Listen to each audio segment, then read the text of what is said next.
ప్రేమ అనేది లోకంలోకెల్లా పవిత్రమైన బంధం. కానీ నిజం చెప్పాలంటే అది బంధాలన్నింటి నుంచి ముక్తి కూడా, స్వతంత్రం కూడా.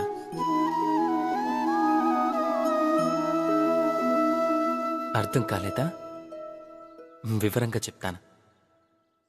ఒకవేళ ఎవరైనా మీ ప్రేమని కాదు అంటే, ఎవరైనా మీ ప్రేమని అర్థం చేసుకోలేకపోతే అప్పుడేం చేస్తారు?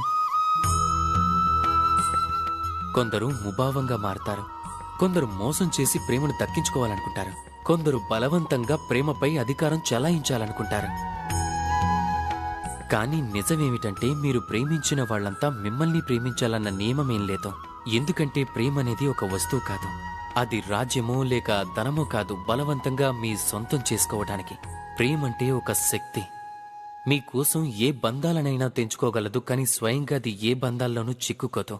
కాబట్టి ఎవరినైతే మీరు ప్రేమిస్తారో వాళ్ళని స్వేచ్ఛగా వదిలేయండి.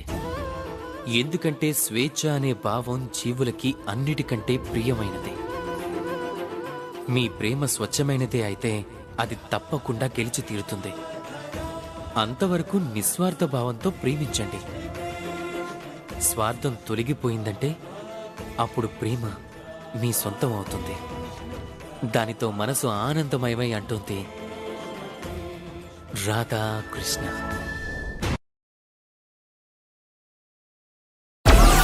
Download Moj.